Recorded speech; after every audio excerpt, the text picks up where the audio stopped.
This is Tom Fox. Welcome to our continuing series on corporate case management in the era of the DoJ's Monaco Memo, sponsored by iSight Software Solutions. In this part 4, we take a look at outcomes and the fair process doctrine. Hello, everyone. This is Tom Fox, back again with Jacob Fichtner, the Director of Partnership Development at iSight, for another episode. Today, we're going to take up the topic of outcomes. And the name of this may seem self-evident, but it turns out there's a lot to look at in terms of outcomes. We're going to look at some of the forms of outcomes, the different types of outcomes, how you have to prepare for different types of outcomes, and really lead towards some remedial topics. Jacob, first of all, welcome back. Thanks, Tom. Pleasure to be here. So, Jacob, we now have had a report. The report's been triaged. We've had an investigation. And now we're to the outcome. And here, once again, this may have seemed to be self-evident because the Department of Justice for at least 15 years has talked about outcomes in the form of discipline. But now it's even more important. And as recently as September, the DOJ has said, we expect you, Mr. or Ms. company, or them or their company, to discipline those who have engaged in violations. And we expect that discipline to, number one, if you've got somebody engaging in harassment, bribery and corruption, trade control, or other sanctions, to be terminated. It can have lesser forms of discipline, but if you've got a bad actor, you need to take action. And really, I wanted to explore outcomes in this podcast, and not simply your fired outcomes, but the process for outcomes.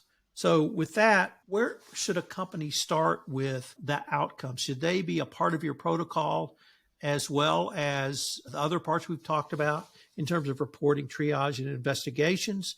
Should there be something only as broad or only as narrow as we reserve the right to engage in all forms of discipline up to and including discharge, so the company has maximum flexibility? Or how do you help through a company start to think through outcomes? One of the first things we engage with is, what are your potential outcomes based on the nature of the case itself? What stakeholders need to be involved with determining, recommending, and implementing that outcome, and being able to structure a process around it that can be incorporated into their investigative flow. So if the investigation concludes with we substantiate the allegations based on the nature of the allegation and these factors, we recommend termination of the employee, there's already a process in place to be able to follow through with the recommendations, loop in the appropriate stakeholders, and something that we see is not often implemented, being able to actually take what happens based on the recommendations of the department. So let's say in the example of termination, ultimately it's HR that would disposition or dispense the termination itself. So that's where let's track also, this was our recommendation, this is what the outcome was of our recommendation, and it was implemented on this date. As that again provides very useful information in terms of what's going on and what risks you should be aware of within your organization. Jacob, in our last episode, we talked about the fair process doctrine, and I really don't want to go through a full explanation of the fair process doctrine again, but I wanted to ask if your process is fair, and if you truly do have that form of fairness in your institutional justice, how can the fact that someone has used the system, reporter reports a complaint in the system, they are engaged throughout the process, then an outcome, even if it's not the outcome they have expected, how can that enhance your employee morale and your overall corporate culture? I think it comes down to transparency and consistency. Transparency while maintaining obviously the confidentiality that needs to be maintained, but step one is you set an expectation in terms of your investigative process, typically also factoring things like how outcomes are derived. And then you've gone through that consistent process, you've communicated your findings to the complainant, and it's all fair and transparent. And I think consistency in terms of the application of the disciplinary actions is ultimately where we see a lot of our clients struggling when they first come to us. Is we don't necessarily know across our large enterprise, are we consistently applying the same disciplinary actions based on the nature of and found or substantiated elements within the case itself. And that's where using data, you can derive it. Because one of the worst things is I'm a complainant and I know that for this similar activity, I've heard the outcome was X, and then the outcome varies. In my case, that's a factor that might cause them to escalate their concern to outside stakeholders.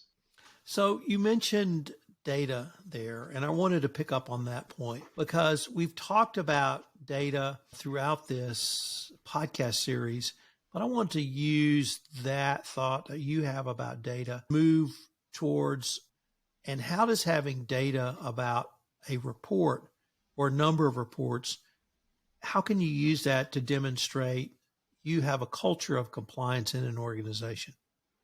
So ultimately, one of the core outcomes of a strong culture of ethics within organizations is that speak up culture where we started. And by showing that it doesn't matter the nature of the issue, the severity of the issue, or potentially the target of that issue in terms of the subject of the investigation, we have a process in place, we can report it, and we consistently follow it each and every time, is something that can be supported with data. So we see every department is issuing reports. It doesn't matter if they see something against an entry-level position or a senior executive, they're willing to voice their concerns. And by being able to support it with data, that would be a factor that the DOJ would look at. So I've used the phrase document, but frankly, I may change to a different phrase now, and that's auditable and defensible. And certainly if the DOJ or other regulator comes knocking, you're going to have that. But it's also auditable for anyone who looks. And whether that be, we've talked about auditors, we've talked about other business partners, we've talked about other stakeholders. And so we've talked about auditable and defensible for each step in our journey up to the outcomes. Does that hold true in the outcomes, number one? And is it equally true really throughout this whole process that the process you've laid out is in totality auditable and defensible? I think that's the key of implementing a true system like eyesight, is that the end-to-end life cycle of a complaint initiation all the way to closure is auditable and defensible. And outcomes is one of those where ultimately you have to be able to defend how you came to that outcome and what you did with that outcome. And that starts with everything from everyone that's viewed that case, every change that's been made to that case in terms of the fields is all audited within the case record. So I can clearly show this is how the case came in. This is everyone that's viewed the case, touched the case, or made a change to the case. And so I can ultimately maintain the integrity of the data within the case and be able to articulate the integrity of our process. And so auditability and defensibility for us is something that has multiple different facets. And outcomes, when I come to one and I'm saying termination, I want to be able to show how I came to that determination, how I'm able, the evidence in terms of the files, the correspondence that support it. And it's all within an easy to use structured record. And it's having access controls that can finely tune who could see what and do what within the system. And that's part of a cultural change that sometimes we have to work with in terms of organizations where they come from a very siloed environment. So this is only a compliance system, only compliance has access to it, and no one else can see it or touch it. If we need to, we will share specific information. Where using access controls, you can determine who could see what and do what within the system. So if an auditor needs access to a specific case record, you can grant them access to that case record, read only. You can even exclude specific sections or information that might be privileged or confidential if need be, but you can finally tune that access role and say, you gain visibility to this case record, read only. Here you can go in and easily see all the information. And that type of interaction, by enabling them to have access to potentially the system itself, increases internal trust amongst the various stakeholder groups. Let me pick up on that word internal trust, because that is perhaps the most critical aspect, that having your employees trust you. If I could go back to the Kyle Welch report that I referenced earlier, he found it was just that. It was that internal trust. But I'd like to maybe flip it just a little bit in terms of consistency and why you think consistency is so important. And I will tell the story that I've often told. I was with a company.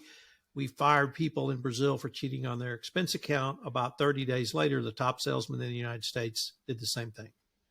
And I said, we have to fire him. If this is true, we have to fire him. It turned out it was true. He had lied on an expense account.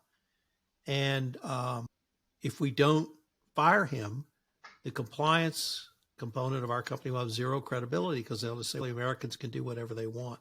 So I wanted to maybe ask you about this consistency in outcomes and why not only you see that so critical for maintaining internal trust, but equally critical if we go back to Lisa Monaco and we're going to evaluate your culture, and just maybe end this podcast with your thoughts on that keyword consistency. Yeah, for us, it ultimately comes down to the data that's derived from the case information, where organizations come to us and oftentimes they struggle to determine, are we consistently applying corrective actions or remedial actions across our various cases and allegations and investigations?